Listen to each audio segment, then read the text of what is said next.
na sije da inquisitor da bokata no ha doctor ya wasaya dutwum kane so afa be de akira na ohwe man sikasem so a o page mampani page ni mu e ma ne be ye osoafo na aka so be hwe nwosua ho sem so no say na last week ya weekend say Friday mu ho mo de ba no ana te say MPP mu sense ma ye pinso eni ade e na ye hunu say panyi atro sem bi e de akoto Facebook na brofo atwe ne de brofo no de okan asige brofo no na e de pa o say dida e koso party ni mu nyina achi no panyi ba ku bi wo ho no ma adwuma awaye ene abodia ekita no o sefata ya wono ene the right person na obetumi ade MPP anim eye 2028 abato kese ni mu na eye May 1st kwa ne kese ya woda no se na ye holiday no ani na ye ya woda no ene wo kwotwe ne na wapa na ne kasa ye nyina mu no wo se de ye ni nyina ekọ obi eka ne de ntokwa esie ni ade ni nyina no one man a vision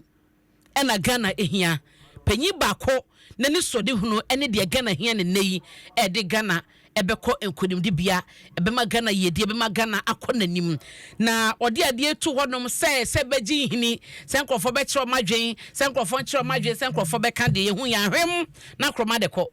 ya delete post no sasai na anya bia anya Dr. Duchum na the post na so bi na fa che post ye na ye draw na attention wo ko delete na se de na nkrofo ka se de bi papa na so onye serious aso no wonyi ne hu ni say sije ade na wo pese oba no betumi aba abaye na wo posi ade ankofo be kan wansa ma fancy house ma delete wo delete sesan nti no na nya wo hwemu adabo kata da inquisitor e woni fetu so nan e ka ho asem wo ha ya na sije edin a epiepie ni wo ma wo mo twitwomu ti no wo hwemu asesi ye kasa ide enkofo keka so ye radutwuma wono adi kan abo ho ati ho kakra ye huni ne je se obesan ba ono kwa se last yi na mu ani di pie ni ade a no running mate no ena ne di pie mu na wodi wono de ye kan tu nchen de a kane mampani abedi akire Dr. Mahmoud Baumia wono so ye nam ne yetete so ogusua na ni wo ma opeso osamba wono na nchen so no ye asen central kane mra se bedwani ye rakne de Japan so no so kra de wo yi na nima kase kwan bia so 2028 de sije wo ba na edan chen so a yesi BA28 BA ka BA oni BA28 BA ni ade kane a Greek minister Brian Champo sanu so ni nanamu na ma no akosia aba BA28 BA20 no so nanamu sa no so mate bi pa eti chese yekoye ni media emso mo be yo manim na ye hunu san pampa se BA eba ampampa se radutwum eba ena ampampa se Dr. Baumia san ba anasa te sen ho komo ne de ye koda be bobaba ye de ban kwan beka enti the inquisitor de ode aba ena maboso ama woyim na MPA boss ye Owura Godwin Kujo Tamakulu Esquire ena one IGP akosi nkonwa na nkobodie ni nyina no ye fa nwa na nkrofo bi diversion ni ade e de fasabu akwan ne bi nam ha bekwa kwa wi echi na ekabo se fimfram ena beto man no so ni ade no ena MPA boss ne IGP se de so mo bopo ye mo ebe hwese sa de na ekoso for diversion no wo mo ebetwa so kra nti eho ba bi na wo sa ya hweyie isa se meeting o makoy enkoye ya tena se keke ebe sese ye dwuma IGP ne mrante no ebe sori waka na abna wo ka fam guasemi mentimi hu se na wo twe twam du ani di akira na wo twe twam last week nko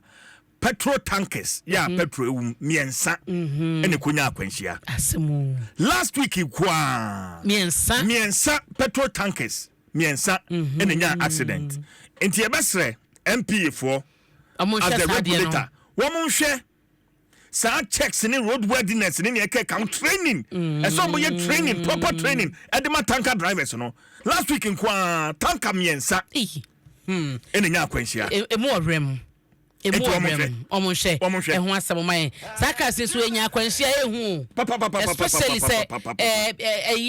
fu owo mu a eye hu pa obehu no so enya akwanhia no na sabi nipa bi a wono madwene mu wo de bokiti na ene ka forget to say eja betumi atomu anytime yaso den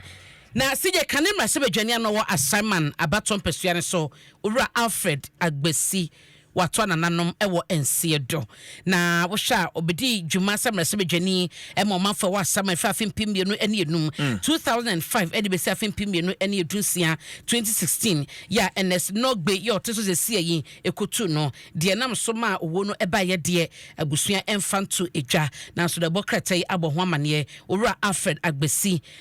waka entina gobade emfa ne kra ensie yi de bokrata de inquisitor abo eho amane ewo ha na sije mame fa nko de today de bokrata mu owura Albert Kwabna Dwumfo na eye Ghana Journalist Association ye pani sije wode ato IGP anim se bra enkrofo asi wo madwini aye o madwini so bebo nsamtwefo se wo ye wadwuma ne ye brimu ye sibamo ene ade no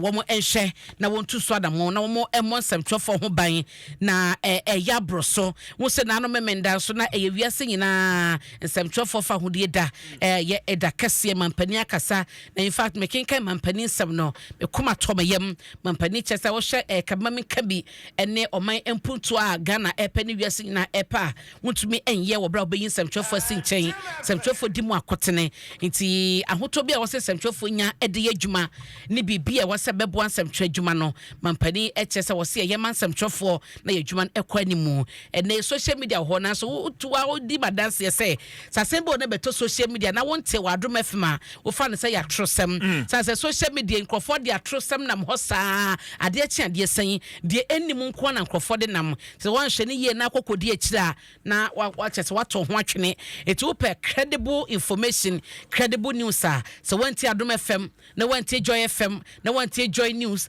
na wanti Adom TV enti Asempa FM insha any lava obekọ adomonline.com anasa myjoyonline.com ho na credibility eyadwuma ukoto ho na Asempa ene asanokra no ano no onimi nyina di adanse se de mekai eyenokre itino sa enete nsamtwa adwuma no edi akotene ehia pa nti ye radwonfo se IGP moa na samtwofa ye tata wo ebro epra wo no eto entwa the bokrata today emu asem na maboso ama no na the new publisher the bokrata anim enie ene oye kira sigyadi mu nkomoyi eda ha ohina ponsa abamane bia wo so de ma ye yekoba ye besa akọ no hobio na akọ bia ye besa akọ hobiem ni ahye ba bia wo ye kire no wo mode akoduru ene sedia eko na ahye the new publisher the bokrata ne fatusu miensen a Dr. Abdul Hamid ena HSE enkugwa MPP ediye wa fe twam abato ni mu no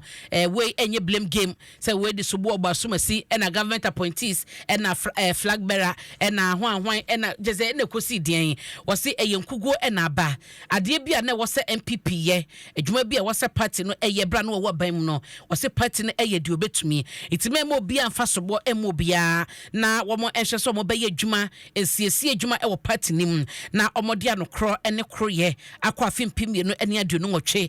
abato kese ni mu na Canis Chief Executive Officer National Petroleum Authority wono ena woka ensem Dr. Mustafa Abdulhamid en wodi nsebo atudwa wo se sobo na eye wo mo fancy heya na sije weekend yi so aboache afase no ekoso aboache afase no ekoso na wo sha ene na woda asahin ekomu a wo modi aboa no eba fie no na chese wo sahin na kasa Alexander Afenyo Makin edi wo manimu a wafade hotete papa we no obi kosa obi kokon said there was CC ho sad wode eda anim hayi nyame adom afasha ne hyase ekona we ye fefefe ama ene da bokrata hodo ni na so ede ho amane nyina aba the new publisher the bokrata emu amane bo enonom na sije yen share Ghanaian Times the bokrata yenim ha na yentie emu amane bo a ye kasai okwa tete kwasi Memorial Hospital omo dialysis center omapa hontoma 5.8 million Ghana cedi enisika empanyifo edishemu a ajebo wo mawie apa hontoma ebesomo manfo wo empotem honum ene Ghana man nyina ye dwumade fefe bi ekoso na esewani ensaw ekakire empanyifo koye ekobie eye dialysis center ye ano ene ade na womo eche se eba besum ye pamampan kuapem ye wapoe mantemu na ewo na no fieda ene womo epa hontoma Speaker of Parliament Aban SK Bagman wono na cheso kodi anim ehye emadwumadie ne ewie peye de wo hye nim ne sebebu amamfo nya popode papa na nipadodo a efri ye hye womo enam sa yarewa ahodo a eba ni nyina so no eno so ene waka ho asem ewo ha tisije da bokrata imu amane ya wode aba ena maboso ama wo no na miwie dia mewie ewo the custodian da bokrata mu na abronye DC ena Owura Kennedy akomprekwa Japan womo edaha ekon na womo ekon esikafo ne hiafo kon no eguso dendenden a ema na wieye eno ene de da bokrata yi eba ma netu onsaka na wakenkan ensem ne bia ewom no na wakenkan amame CJ me fada bokrata no emu amane no ensi ha na fe adofo bi no